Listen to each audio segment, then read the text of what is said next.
दोस्तों, जब से रूस यूक्रेन युद्ध शुरू हुआ था तब से ये कयास लगाए जा रहे थे कि भारत पर इस युद्ध का नेगेटिव इफेक्ट पड़ेगा। यहाँ तक कि एक्सपर्ट ये कह रहे थे कि भारत इस इकोनॉमिक त्रासदी से उबर भी नहीं पाएगा। लेकिन रूस यूक्रेन वार से भारत की नहीं बल्कि पूरी दुनिया की इकोनॉमी ढह गई और भारत ने इतना जबरदस्त कमबैक करा, पूरी दुनिया भारत के कमबैक को देखती रह गई। कुछ महीने बाद एक मोड ऐसा आया जिसमें भारतीय इकोनॉमी धीरे धीरे डाउन होने लगी। भारत के फॉरेन रिजर्व इतने ज्यादा गिर गए जितने पहले कभी नहीं गिरे थे।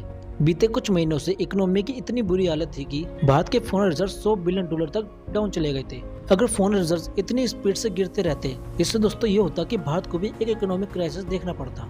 लेकिन नवंबर महीने से भारत ने फिर से कमबैक करके बीते 6 हफ्ते से भारत के फॉरेन रिजर्व्स लगातार बढ़ रहे हैं। अब से कुछ महीने पहले तो लोग भारत से ये पूछने लगे थे कि वाकई में भारत की इकोनॉमी स्ट्रॉन्ग है भी या नहीं। यहाँ तक कि भारत छोटे छोटे देशों ताइवान, साउथ कोरिया और हांगकांग इन सभी पिछड़ने वाला था। और ऐसे में पूरी दुनिया ये अंदाजा लगा रही थी कि भारतीय इकोनॉमी अभी पूरी तरीके से स्ट्रॉन्ग नहीं है, क्योंकि फॉरेन रिजर्व्स के लगातार घटने का सीधा मतलब ये है कि आपकी इकोनॉमी से पैसा डायरेक्ट रूप से बाहर जा रहा है। आपके इंपोर्ट ज्यादा है कंपेयर टू एक्सपोर्ट के। और जो भारत के फॉरेन रिजर्व धीरे धीरे बढ़ रहे हैं, ये खबर भारत की इकोनॉमी को पॉजिटिव इफेक्ट देने वाली है, क्योंकि दुनिया भर के जितने भी इन्वेस्टर है वे उन्हीं देशों पे ज्यादा इन्वेस्ट करते हैं जिनकी इकोनॉमी स्ट्रॉन्ग और स्टेबल है। ऐसे में चीन से जो कंपनियां बाहर निकल के दूसरे देशों में जा रही है, उन कंपनियों के लिए भारत एक सबसे अच्छा विकल्प है। और यही न्यूज फिर से भारत की जो FDI है उनको बढ़ाने में एक मील का पत्थर साबित होगी।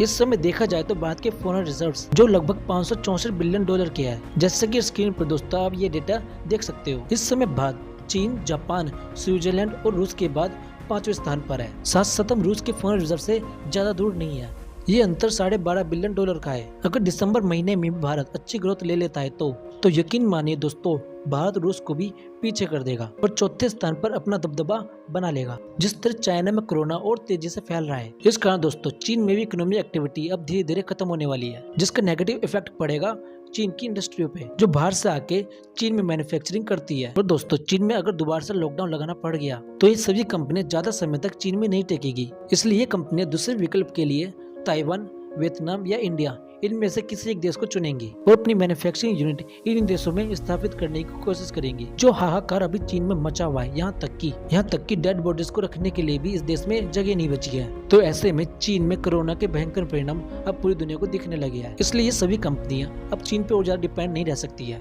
ये कंपनी अपनी मैन्युफैक्चरिंग यूनिट को डाइवर्सिफाई करके अपनी यूनिट को अलग अलग देशों में स्थापित करेंगी।